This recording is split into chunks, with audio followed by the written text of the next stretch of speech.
Amém? Amém. Glória a Deus. Eu gostaria de pedir que coloquem então o slide do culto de hoje, da mensagem de hoje.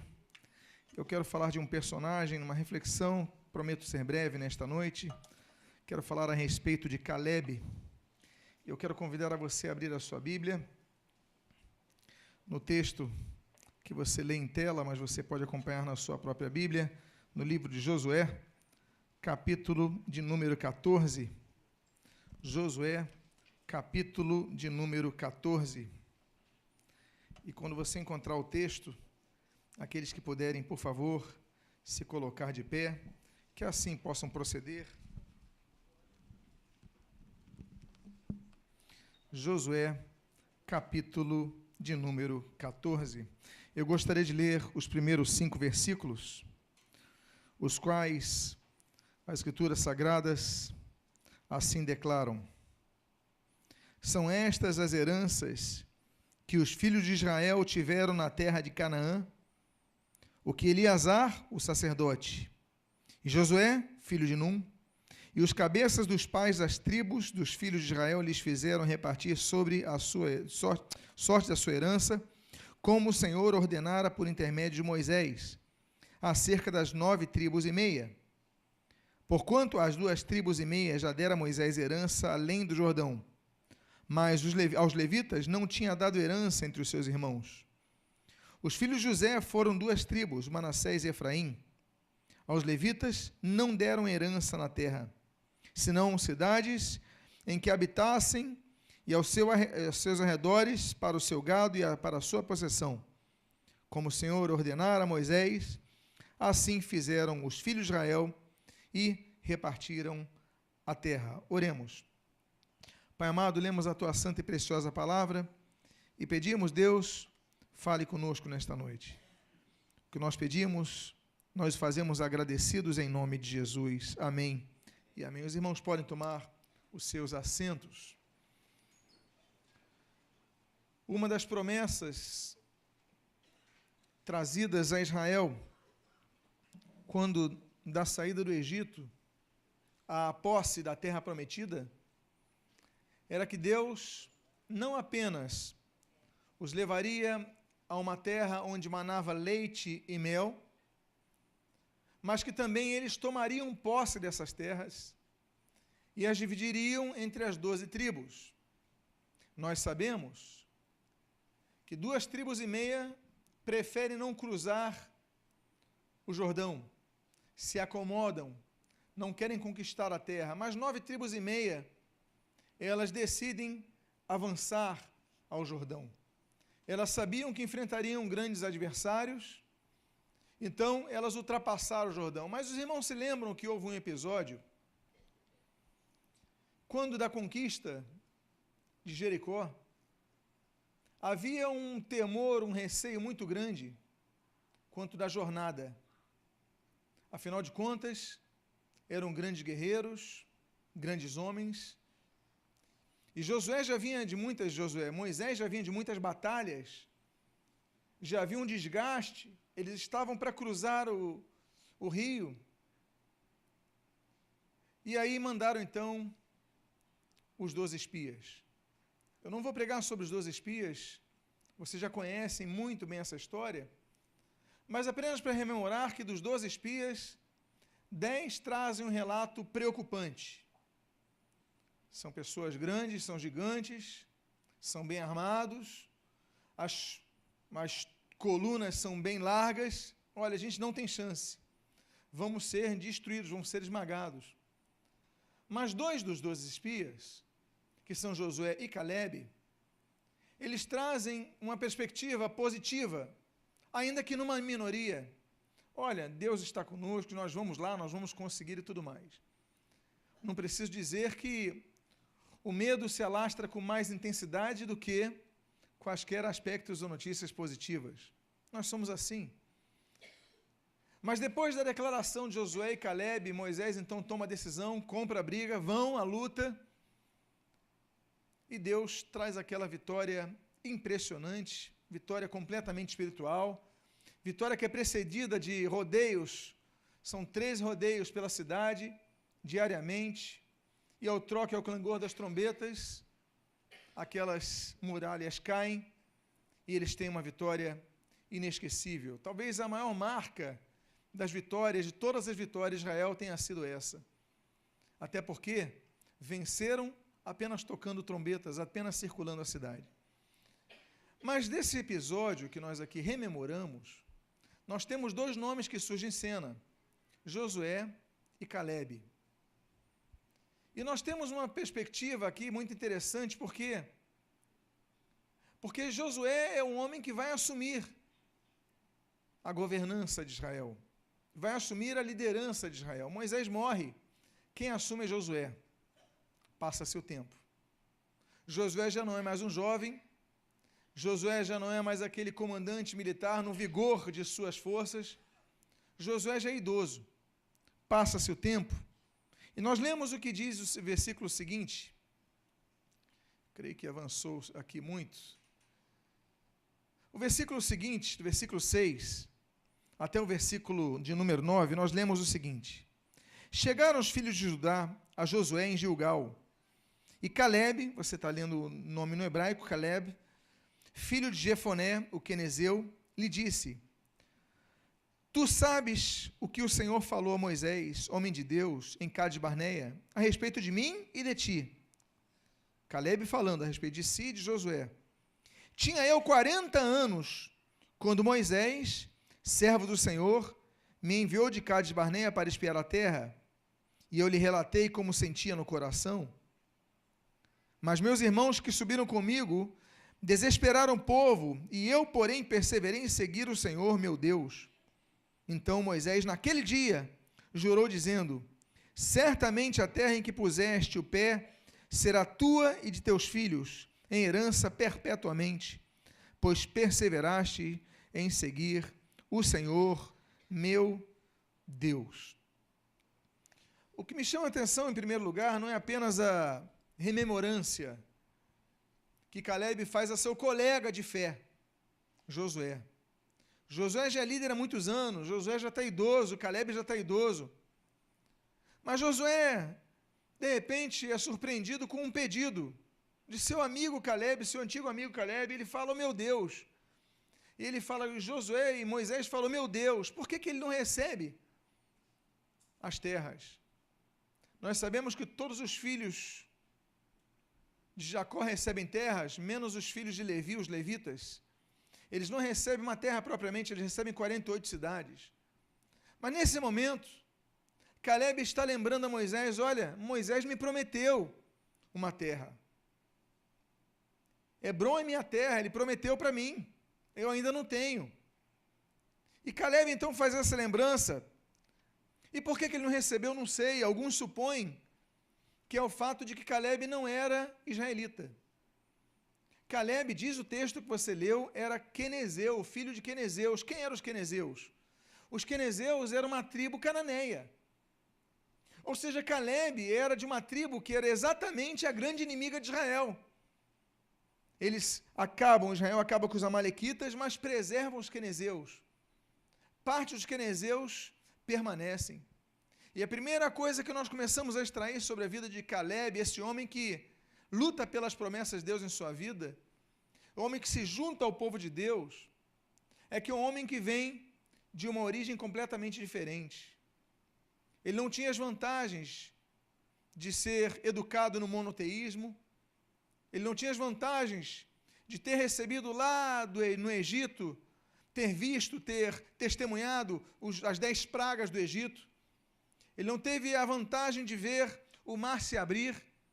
Cananeu, ele então é alguém que, naquela fase de conquistas, conhece Moisés e a tribo se envolve com Moisés.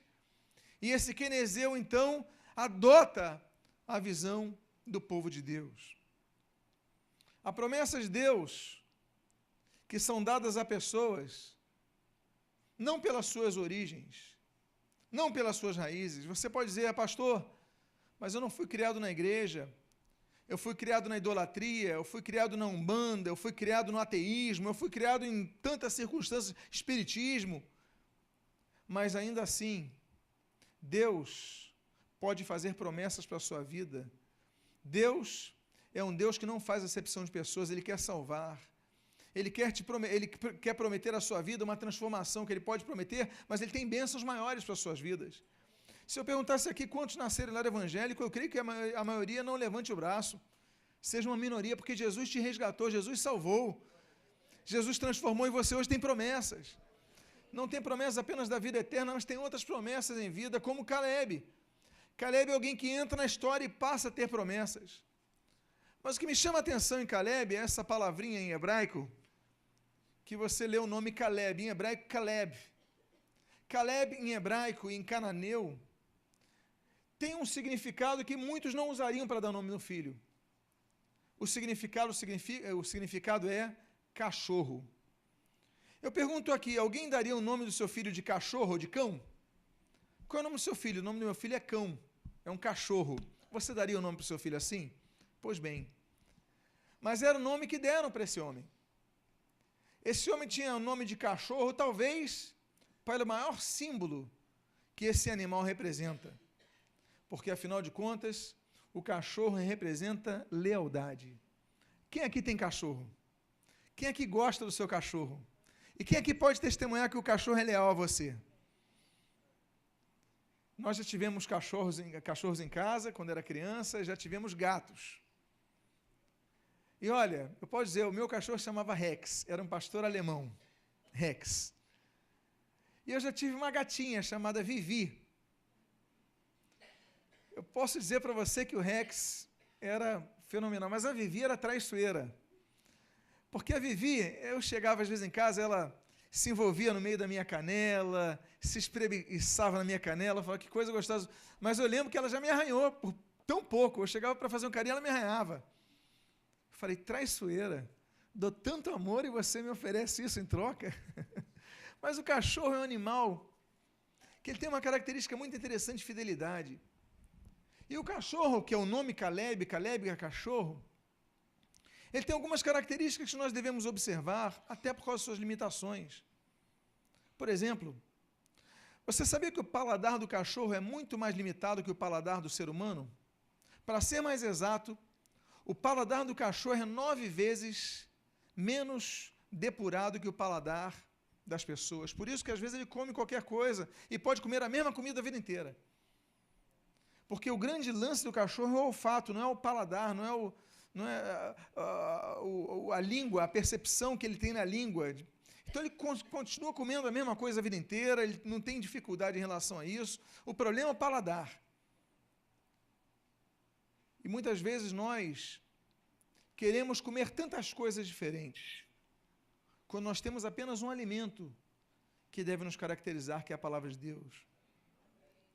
Muitas pessoas saem do Evangelho tendo a palavra de Deus, tendo a pregação da palavra, mas começam a acudir a simpatias, acudir ao espiritismo, acudir às profetadas que sobreabundam nos meios pentecostais, acudir a tudo aquilo que não é confirmado, não é comprovado e não é balizado pela palavra de Deus. E as pessoas então começam a acatar esses costumes. Por quê? Porque não tem um paladar apurado, tal como o cão. Mas o cachorro, ele não tem apenas essas limitações. O cachorro, por exemplo, eu falei do paladar, vamos falar do tato do cachorro. As terminações nervosas do cachorro, elas são bem diferentes da humana. As extremidades do cachorro, por exemplo, são muito firmes, mas o cachorro é um animal que sente muito mais calor que o ser humano. Ele é muito mais sensível para sentir calor. É por isso que o tempo todo ele fica com a boca aberta. Ele não fica com a boca aberta porque necessariamente está feliz, está sorrindo, com a língua para fora. É porque nós suamos com mais facilidade que o cachorro. Ele tem muito pelo. Então, uma das formas deles tirarem toda a água que o calor vai produzindo, esse sistema de evaporação, então, em vez de eles suarem, eles lançam pela boca aberta, vai saindo aquela massa de ar quente a todo momento. Então, quanto mais boca aberta o cachorro fique, significa que ele está melhor se condicionando. Condicionando o ar que tem, condicionando o calor. Ele está jogando a massa de ar para fora. A boca aberta, ela vai liberando coisas que fazem bem para o cachorro. A Bíblia diz que a boca fala do que está cheio do coração, e a Bíblia diz também que nós devemos ser pessoas que declarem coisas boas com nossas bocas. Falem coisas boas, porque da nossa boca, da mesma fonte, a Bíblia questiona, pode sair bênção e maldição, palavras boas e palavras ruins. O que tem saído de nossas bocas? Nós temos que ser como um Caleb, nós temos que ser como um cachorro, abrir nossa boca para fazer com que nosso corpo seja um corpo saudável. Nós devemos ser pessoas que declaram mais coisas boas, que anunciam mais coisas boas. Olha, vamos começar a fazer um exercício, lutar para, ao invés de reclamar, nós profetizarmos coisas boas. Será que é possível nós tentarmos fazer isso? Porque quando o cachorro abre a boca, ele vai tirando aquilo que, se ele ficar com a boca fechada, faz mal a ele. E muitas vezes nós também temos que, como cachorro, soltar aquilo que está em nosso coração, desabafar. Surgiu uma doutrina muito perigosa, que deu muito poder ao ser humano, ao longo da Idade Média, que é aquela doutrina que os reformadores tanto combateram, a confissão auricular ao sacerdote. Chegou-se ao ponto, numa interpretação completamente desvirtuada e descontextualizada de Tiago, que as pessoas elas iam fazer confissão auricular, tendo a perspectiva de que uma pessoa, um pecador normal, uma pessoa, um ser humano como eu, como você, tivesse a ousadia de dizer: eu te absolvo dos teus pecados. Ego absolvum, eu te absolvo. Quem absolve dos pecados é Jesus.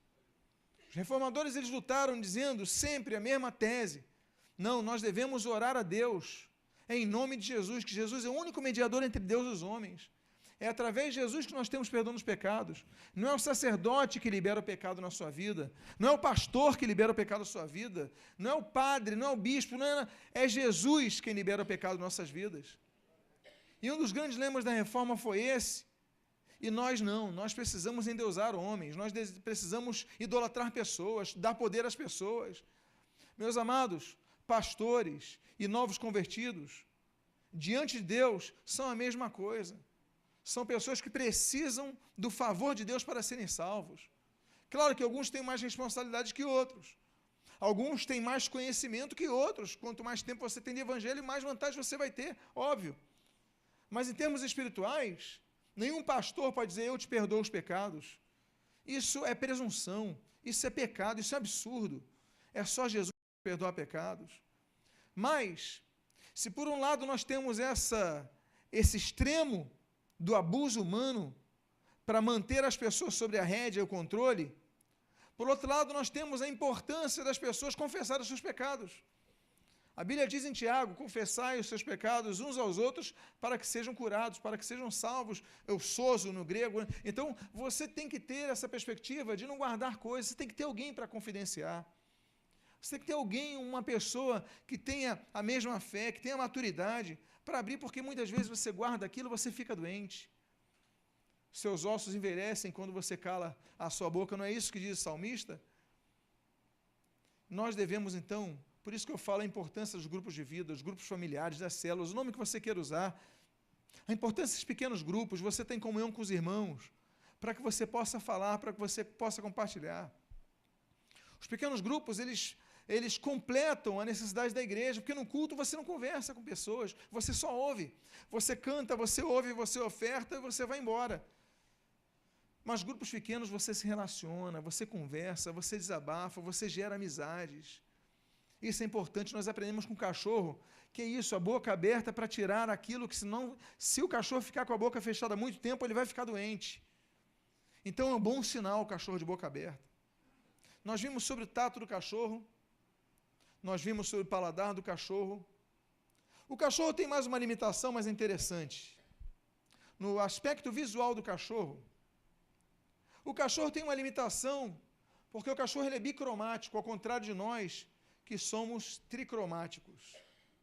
Ainda que o cachorro veja tridimensionalmente, como nós vemos, mas ele vê bicromaticamente. O que eu quero dizer?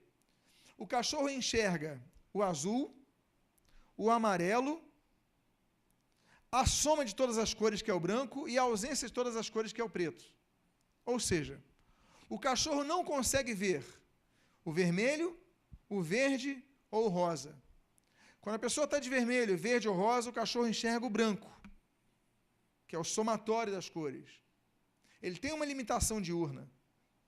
Mas, por outro lado, o cachorro tem uma percepção muito melhor que o humano na visualização noturna. Ele consegue enxergar muito bem, por causa dessa dicromacia, ele consegue então ver muito bem a separação das cores e, por causa disso, a separação dos objetos e o movimento. Então, na noite, o cachorro vê muito melhor do que as pessoas. Essa é outra característica que nós pegamos do nome Caleb. Característica que nós devemos pegar dos cachorros, que nós devemos ficar com os olhos mais atentos quando a noite chega. A noite, para muitas culturas, sempre representou ocasião de perigo. Nós hoje não temos tanto problema porque nós temos a luz elétrica. Mas antigamente as pessoas só tinham a luz noturna e o acendimento de fogueiras. Se você não estivesse andando com uma lamparina, uma candeia, se estivesse chovendo, por exemplo, na rua, você não conseguia enxergar nada, você tropeçava, você não conseguia enxergar, por exemplo, um lobo que se aproximasse, um urso que se aproximasse, um animal, você não conseguia enxergar um barranco, era perigoso, ao mesmo tempo você não conseguia enxergar os ladrões. A noite, então, sempre representou o perigo. E, amados irmãos, o que nós aprendemos com os cachorros, com os cães, é que nós devemos desenvolver a nossa visão do perigo. Nós devemos desenvolver nossa sensibilidade quanto aos perigos que nós vamos adentrando. Porque há perigos na nossa vida, eu não falo agora, me refiro apenas à noite, perigos do dia a dia, que nós vamos, por não termos uma visão apurada, nós vamos permitir que vão se chegando, daqui a pouco eles nos dominam. A percepção de uma sucuri, a percepção de uma cascavel são percepções diferentes de muitos animais. Voltando aqui ao reino animal. Uma vez, vendo uma série, eu já falei sobre isso, que um determinado animal, eu creio que era um porco, um outro animal viu uma serpente se aproximando com aquela rapidez no meio e ele saiu correndo. Mas teve um animal, eu acho que é um porco, não lembro, mas tinha uma sucuri próxima, ele olhou e continuou ali e tudo mais. E a sucuri foi se aproximando lentamente, de maneira paulatina, e ele olhando aquela sucuri parada, ele continua ali. Daqui a pouco, quando ele tenta se mover, ele não consegue mais.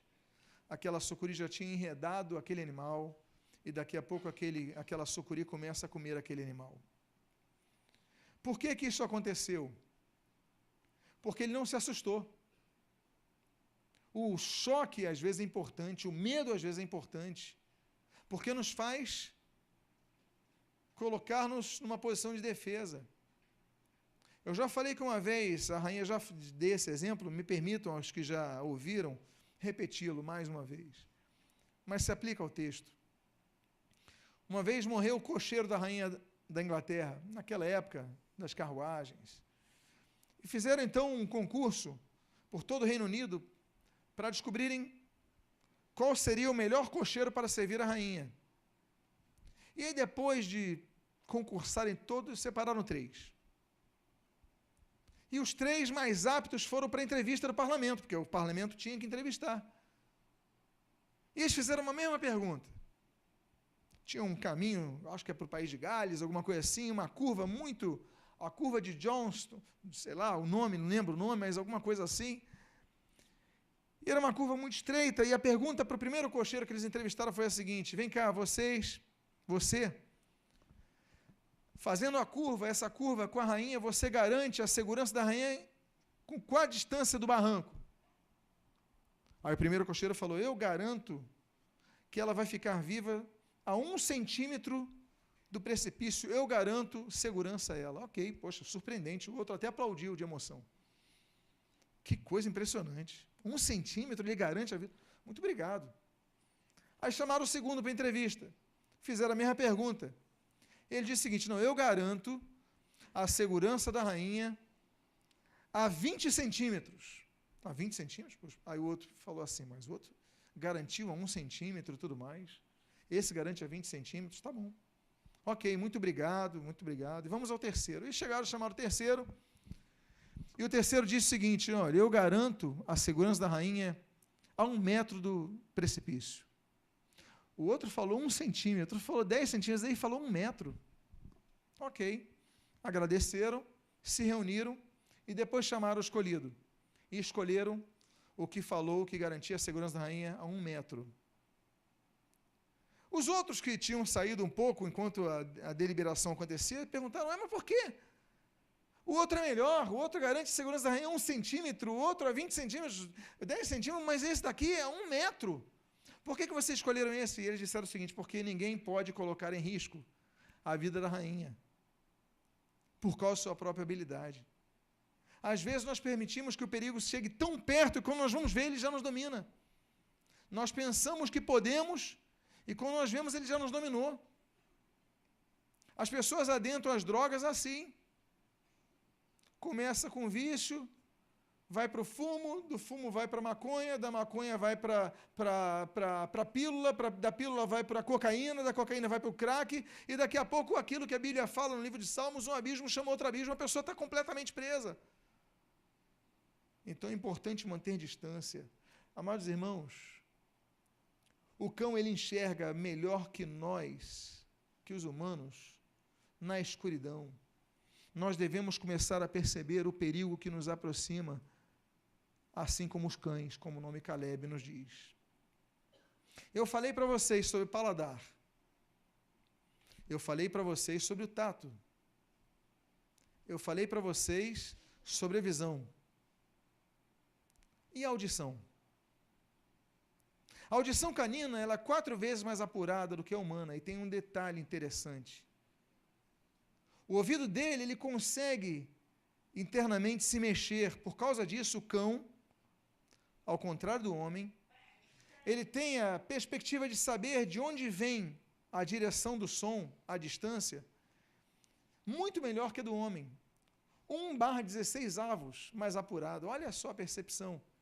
Ou seja, se alguém grita, eu sei que veio dali, mas o cachorro sabe que veio exatamente dali, ou veio exatamente dali. O cão não é enganado pelo som. É por isso que, às vezes, as pessoas usam o cachorro para identificar de onde veio isso, de onde veio aquilo, e o cachorro aponta exatamente aquela direção, porque ele tem um ouvido que se regula conforme o som. Nós não temos essa capacidade. Olha a capacidade de um Caleb, olha a capacidade de um cachorro ser direcionado e não enganado, porque por causa disso, às vezes, e essa apuração, que tantas pessoas falam, mas se o dono do cão fala de longe, o cão já se posiciona, está todo mundo falando, mas o dono falou, você pode estar no centro do Rio de Janeiro, na Avenida Rio Branco, às 6 da tarde, todo mundo falando, mas se você falar Rex, eu não sei o nome do seu cachorro, ele vai não apenas compreender a sua voz, entre a voz da multidão, como saber exatamente onde você está, e por causa disso se encontrar.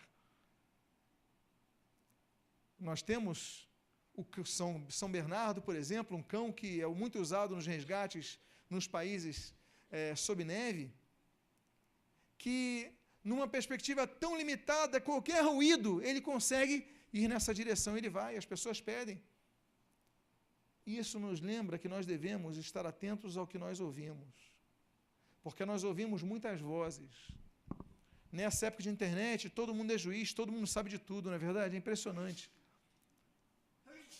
Umberto Eco, não sei quantos já leram, mas quantos conhecem ou já conheceram Umberto Eco, um grande filósofo italiano, infelizmente falecido há pouco tempo, O Nome da Rosa, quando já viram esse filme, um clássico, O Pêndulo de Foucault, e etc. Bom, Umberto Eco dizia nessas épocas de internet que qualquer pessoa sem nenhuma leitura era capaz de questionar os prêmios Nobéis. Vai na internet, coloca isso e aquilo e pronto, todo mundo vira doutor. É impressionante. Nós ouvimos muitas vozes. O problema é que nós nos esquecemos de ouvir a voz de Deus na palavra de Deus. O cachorro, ele direciona, ele entende de onde vem a voz. São muitas vozes, mas nós devemos entender que a nossa voz tem que estar diretamente ligada à direção de Deus, à palavra de Deus. muitas heresias têm surgido, mas se você ouve a voz de Deus, se você lê a palavra de Deus, você vai ficar numa perspectiva sempre de não ser enganado. Eu falei sobre o cachorro a respeito do tato do cachorro. Eu falei sobre o cachorro a respeito de sua visão. Eu falei do cachorro a respeito do seu paladar. Eu falei do cachorro a respeito de sua audição, mas faltou uma coisa, não faltou? O que faltou? Faltou o quê? O seu olfato. Caleb significa cão, e nos lembra que nós devemos ser como os cães, em muitos aspectos. A começar com a lealdade, que foi o primeiro caso que eu aqui comentei. Mas os cães, eles têm um olfato 32 vezes mais preciso que o dos homens. Para você ter noção, as terminações nervosas das terminações nervosas do aparelho olfativo do cão, nos homens nós temos, em termos de dimensão, terminações nervosas olfativas, nós temos 5 centímetros quadrados. Com 5 centímetros quadrados do nosso corpo, nós cheiramos tudo que nós cheiramos. Você sabe quantos centímetros quadrados tem o cachorro? Nós temos quantos? 5. O cachorro tem 160 centímetros quadrados de terminações nervosas para seu sistema olfativo. 160 vezes contra 5. Olha a diferença. Numa tabela matemática, 32 vezes. Então, o cachorro, ele é capaz de cheirar aquilo que nós não percebemos. Ele é capaz de focar o seu cheiro, nós não conseguimos isso. Nós só cheiramos o que passa por nós. Ele pode direcionar o seu cheiro. É por isso que os cães farejadores são tão usados pelas polícias. Eu tenho visto umas séries de aeroportos, não sei quantos têm visto essas séries na TV, mas são interessantes que eles colocam o cachorro ali, o cachorro, quando ele se senta, é porque acharam drogas. Ele consegue perceber. Às vezes você pega um pedaço de roupa, estamos vendo o filme ali, A Cabana, aí deram um pedaço de roupa daquela criança, o cachorro cheirou, agora tira a peça de roupa, vai procurar o mesmo cheiro, ele vai e acha. Por quê? Porque ele direciona o seu cheiro a uma distância como nós. Precisamos de uma distância física muito próxima, que a massa de ar passe para nós sentirmos, mas o cachorro não. O cachorro pode direcionar, como se fosse, por exemplo, uma flecha. Eu vou lançar para ali para ver o que está sendo cheirado lá, qual o cheiro, está sendo ali exalado. Então, o cachorro tem isso, eu volto a dizer, de 5 centímetros para 160 centímetros. Para você ter noção de células da terminação nervosa, nós temos entre 3.000 e 6.000 células nervosas da terminação olfativa. O cachorro tem 220.000. Ou seja, ele consegue cheirar e por causa disso, ele consegue encontrar não só o alimento, mas a saída, consegue encontrar o seu dono, consegue encontrar o que precisa. Nós temos que ser como um Caleb. Nós temos que ser como um cachorro. Nós temos que ter um olfato muito apurado para que não sejamos pessoas que apodrecem. Sabe que tem pessoas que, por terem um olfato deficiente, elas morrem porque não sentem muito bem e daqui a pouco, quando estão vendo, já está incendiando a casa. Você sabia que o gás de cozinha não tem cheiro? E o cheiro que você sente do gás de cozinha é artificial, é colocado propositalmente. Para quê? Para que se houver escape de gás, você saiba. É um alerta, porque o gás natural não tem cheiro. É uma invenção humana para salvar vidas. E nós, muitas vezes, nem cheiramos o gás vazando em nossa vida. Amados irmãos, nós precisamos cheirar aquilo que é podre, que está perto de nós. Às vezes nós vamos entrando em sistemas, em momentos, e vamos entrando em meios, e vamos começando a conviver com pessoas que têm uma vida podre. E você, por não ter um faro apurado como o do cachorro, Você vai aceitando, você vai convivendo, você vai gostando e você vai imitando. Quando vê, você está tão podre como essa pessoa. Nós devemos, cheirando, opa, para ali eu não vou. Cheirando, para aqui que eu quero ir. É o bom perfume de Cristo, as coisas espirituais, os assuntos do reino. Você tem que procurar as coisas boas. O que é mal é para você ir ser luz ali. É para você evangelizar, para você ajudar, para você... Agora, não é para você viver. Você pode conviver, mas viver é buscar viver na casa do Senhor. Tem um cheiro apurado. Quantas coisas nós aprendemos com um cão, com um cachorro, com Caleb. Mas a história de Caleb continua, dizendo o seguinte, o versículo número 10. Eis agora, Senhor, o Senhor me conservou em vida, como prometeu. 45 anos, desde que o Senhor falou esta palavra a Moisés, andando Israel ainda no deserto, e já agora sou de 85 anos. Moisés morreu. Moisés tinha prometido, mas quem prometeu morreu. E o pior que não foi nenhum cartório, não tinha cartório para ter uma promessa de doação. 40 anos depois, Caleb está com 85 anos de idade. Ele tinha 40 quando foi na Terra Prometida, ele está com 85. Mas ele vê que Josué também está idoso. Ele fala, está na hora de eu deixar herança para os meus filhos, para minhas filhas. Ele chega para Josué e fala, Josué, olha só, fomos colegas, fomos espias juntos, há 40 anos atrás, nós espionamos juntos a Terra Prometida, ninguém deu bola para a gente, mas Moisés deu, o povo ficou aterrorizado, mas nós fomos lá e graças a isso, a terra toda é nossa, só tem um problema. Moisés me prometeu a terra, mas até agora eu não vi a terra. Eu já estou idoso, minhas filhas estão aí. Eu quero herança para elas. Eu já tenho 85 anos. Eu já não sou uma criança. Nós aprendemos tanto com isso. Nós aprendemos que uma coisa é esperar, saber esperar, mas outra coisa é desistir. Caleb espera, mas não desiste.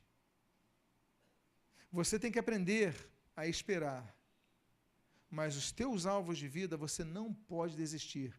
Diga à pessoa que está ao seu lado, pode demorar, mas não desista.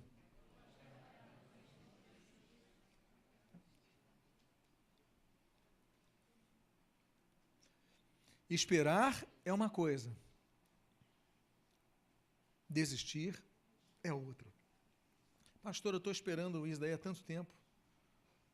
Aí você ora ao Senhor, Senhor, eu nem vou mais pedir. Porque o Senhor não fez até hoje, então não vai fazer mais. Caleb nos ensina a esperar, eu vou dizer, Deus permita que nós não esperemos 40 anos como ele esperou. Porque ele esperou 40 anos, mas ainda assim ele insistiu. Josué, olha só, nós estamos idosos aqui. Moisés me prometeu a terra, mas cadê ela? Ele fez a promessa, agora você tem que cumprir. Nós aprendemos então que mesmo idosos, nós temos que sonhar com algo melhor. Eu sei que temos poucos idosos aqui. Aliás, não enxergo nenhum. Não enxergo nenhum. Eu só enxergo, assim, adultos com mais tempo de vida do que eu.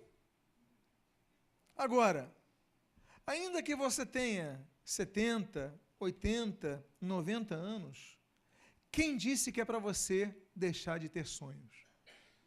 Não deixe de ter sonhos. Não deixe de sonhar. Porque sabe o que acontece com muitas pessoas que morrem mais cedo na idade da velhice? Essas pessoas morrem mais cedo por quê? Porque deixam de sonhar. Ficam acomodadas, esperando que o Senhor as leve. A pessoa entra em depressão e morre. A depressão, ela tem matado silenciosamente muitos idosos no mundo inteiro. Você sabia disso? Porque a pessoa se entrega. Então, mesmo você, se você estiver na sua velhice, você que está ouvindo essa mensagem, você que está recebendo essa mensagem, você pode ter idade, mas não deixe de sonhar. Pastor, eu estou com muita idade, eu já passei dos 70. Ué, qual é o problema? Vamos fazer um curso de videogame. Vamos fazer um curso de montar a página da internet. Coisas que não exijam tanto do teu físico, como porque você talvez não tenha mais aquele vigor físico, mas você tem uma mente boa. Então vamos lá, botar alguma coisa. Vamos fazer um curso de francês. Vamos fazer um curso de culinária, algo novo. Mas você não pode deixar de ter algo em mente. Muitas vezes nós vemos, uma vez eu vi um documentário, uma parte do documentário de um determinado país, onde as senhoras de determinada região, muito idosas, elas se reuniam para fazer tricô e crochê. Aquilo é maravilhoso, aquilo é formidável, porque elas colocam a mente e a criatividade em ação. Aí você vê aquelas peças, umas lhamas desenhadas, uma espécie de camelo, não é isso, dos Andes, desenhado, e elas desenhavam aquilo ali. O que é isso? É criatividade, é atenção, é o ponto certo, é matemática, deixar a mente funcionando. Olha só, faça isso, não desista, crie algo novo, faz um curso novo. Caleb tinha 85 anos, mas não deixou de sonhar em mais, ele sonhava por causa das suas filhas. Ele falou, olha, eu tenho 85 anos. Com 85 anos, ele podia falar, já não ganhei até hoje, é uma terra que eu quero, então deixa para lá. A gente às vezes é assim, não é verdade?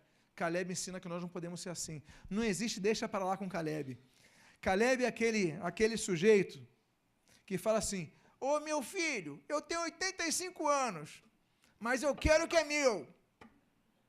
E não saio daqui enquanto você não me der. E aí você luta por isso até que você conquiste. Então diga mais uma vez para a pessoa, não desista, não importa quanto tempo você demore.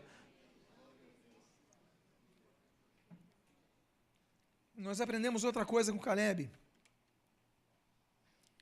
Olha que palavra, no versículo 11, na sua primeira parte. Estou forte ainda hoje, como no dia em que Moisés me enviou. Que disposição. Ele falou, ó Josué, eu estou com 85, mas eu estou tão forte como eu tinha quando eu tinha 40 anos de idade. Eu era novo, quarentinha, e hoje eu tenho a mesma força. Sabe o que é isso? É a mente dele. Naturalmente, o corpo dele não era tão forte. O corpo envelhece, o corpo cansa. Mas a mente dele era uma mente de uma pessoa que não se deixou levar pela idade. Eu não sei se você vai passar essa mensagem pelo WhatsApp para alguém com idade, o seu pai, o seu avô, mas o que importa é que essa pessoa que ouça essa palavra diga o seguinte, que a sua idade mental, ela pode alongar a sua vida corporal para uma vida com mais anos de vida na terra e com mais saúde, se você for que nem Josué. Eu estou forte ainda hoje, como no dia que Moisés me enviou. Eu não mudei nada. Olha só, eu estou com 8,5, Josué, mas parece que eu estou com quarentinha. Eu estou firme, eu estou forte, você não pode desistir. Tem pessoas que desistem, porque tiveram tantas experiências na sua vida espiritual, que ela fala, eu já estou com 30 anos de vida espiritual, já estou com 40 anos de vida espiritual, já estou com 50 anos de vida espiritual. Tem promessas que não se cumpriram na minha vida, eu vou desistir. Mas quando a gente ouve Caleb falando, a gente fala, não posso desistir, eu tenho que ser que nem o Caleb. Eu tenho que ser que nem esse cachorro, me permita aí a tradução do termo ipsis literis, mas eu tenho que ser que nem ele. Eu estou tão forte como antes. Diga para a pessoa que está do seu lado, eu sou forte em Jesus. O Senhor renova nossas forças ou você não crê nisso? A continuação do versículo 11, nós lemos outra declaração muito linda desse idoso. E a Bíblia diz, qual era a minha força naquele dia, tal ainda agora para o combate, tanto para sair a ele, como para voltar. Sabe o que é isso? Olha, Josué, eu estou com 85 anos, mas eu tenho condições de entrar numa batalha e sair dela. Significa que não tem desejo suicida. Olha, você pode me enviar para a batalha que eu mato o máximo e pronto, entrego meus pontos. Não, eu vou na batalha, mas volto. Porque tem gente que quando chega a uma determinada idade, Começa a entregar os pontos. Não, vou nessa batalha, mas aí seja o que Deus quiser. O Deus quer que você viva mais, o máximo possível. O dia a tua hora vai chegar. Mas até lá não é você que vai entregar os pontos. Olha, eu vou entrar na batalha, mas vou sair. Estou com 85, mas ainda tem coisa para fazer. Você tem muito para fazer para o Senhor. Muito para fazer para o Senhor. Então não desista. Se você entrar na batalha, não é para você se suicidar, não. Não é para você, eu vou fazer o máximo de estrago. Não, você vai para voltar. Porque Deus ainda tem outras batalhas para dar para você batalhar. Nós temos o versículo 12. E o versículo 12 nós lemos o seguinte: agora, pois, dá-me este monte do que o Senhor falou naquele dia, pois naquele dia ouviste que lá estavam os anaquins e grandes e fortes cidades. O Senhor, porventura, será comigo para os desposar, como prometeu. Que coisa impressionante. Ele não pede uma cidade sem inimigos. Ele não pede uma cidade confortável. Ele pede uma cidade que tinha um monte onde estavam os anaquins, que eram os gigantes da época. Cidades anaquins e grandes e fortes cidades. Uma região que tinha cidades poderosas. Ele fala, eu estou com 85 anos, então faz o seguinte, olha, me dá algo que não me dê esforço nenhum. Não é isso que qualquer idoso pediria? Eu estou cansado e tal. Ele fala assim, não, aquela terra que eu quero. Olha, eu sei que tem gigantes, as cidades são fortificadas, mas é lá que eu quero. O que Caleb nos ensina? Que o nosso sonho pode ter gigantes, mas não é por causa deles que você vai deixar de sonhar. Você tem que lutar pelos seus sonhos. Ah, minha terra, Deus, me dá aquela terra que eu quero. Tem gigantes, tem dificuldades, mas essa terra que eu quero, então me dá essa terra, Deus, e você vai lutar por ela, porque a Bíblia diz que Caleb entrou na batalha aos 85 anos e voltou vivo. Ele voltou vivo. Como disse que tinha força? Porque tem uma coisa que nos faz vencer qualquer obstáculo, e essa força se chama fé. Você precisa de fé para conseguir esse obstáculo. Eu estou com muita idade para começar a fazer um curso, eu estou com muita idade para fazer um vestibular. Não é isso que você quer? Você não quer se formar? Então vai à luta. Tem gigante, tem que estudar, tem que fazer a prova, tem que pegar condução, tem que acordar mais cedo, dormir mais tarde. Mas se você não fizer isso, você não vai se formar. Tem gigantes, mas olha, eu vou desapossá-los. Eu prometo que vou fazer isso, e isso é feito. Penúltimo versículo que eu gostaria de compartilhar nessa noite. Aliás, o último versículo. Josué o abençoou e deu a Caleb, filho de Jefoné, Hebrom em herança. Portanto, Hebrom passou a ser de Caleb, filho de Jefoné, o quenezeu, um cananeu, em herança até o dia de hoje, visto que, o que diz o texto? Perseverara em seguir o Senhor, o Deus de Israel. Ele requereu a promessa de Moisés, falou que estava disposto a ir à batalha para consegui-la, foi à batalha, venceu os anaquins, e diz a Bíblia, Josué o abençoou, e deu para ele a cidade de Hebrom, uma cidade forte, uma cidade grande, uma cidade poderosa, mas ele conquistou a promessa. Conquistou a promessa 40 anos depois de ser um dos 2 homens de fé, dentre os 12 espias. 40 anos depois, já tendo 85 anos de idade, mas ele não desistiu. Eu quero convidar a você a ficar de pé nesse momento. Eu quero orar por você, você que tem projetos sobre os quais até desistiu, você que tem projetos sobre os quais desanimou. Se você é uma dessas pessoas, eu sei que você veio aqui esta noite, você está ouvindo essa palavra nesse momento, que Deus tem um propósito na sua vida, renovar a sua fé. Feche seus olhos, peço que todos fechem seus olhos. Eu quero fazer uma oração por você, e essa oração é destinada àqueles que chegaram a desanimar, chegaram a se cansar, chegaram a desistir, mas eu quero orar por você, para que você alcance a tua promessa, nem que seja os 85 anos de idade, mas você tem que ter a mente de conquistador, a mente de uma pessoa aguerrida, a mente de quem não desiste. Pai amado, em nome de Jesus, eu quero orar pela vida dos meus irmãos. Abençoa, Pai, aqueles que tiveram tantos sonhos frustrados, que nem capazes são mais de ter sonhos. Não, Deus, nós pedimos, renova, Senhor.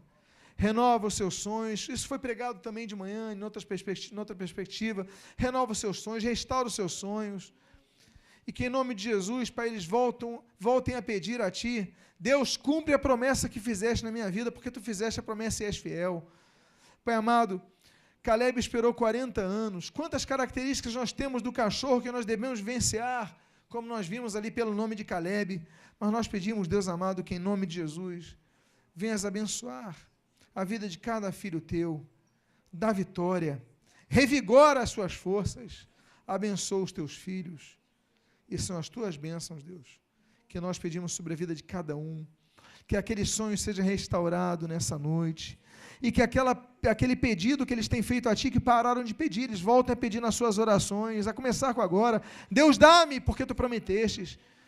Nós sabemos que há inimigos, há anaquins, há gigantes, mas ainda assim nós pedimos, dê-nos esse local, dê-nos essa circunstância, que nós vamos lutar por isso. Podemos ter 85 anos de idade, mas nós temos vigor e força. Abençoa-nos. E o que nós pedimos, Deus, nós Te agradecemos, em nome de Jesus. Amém e amém. Diga à pessoa que está do seu lado, chegue até o fim da sua vida como Caleb, e pode tomar o seu assento.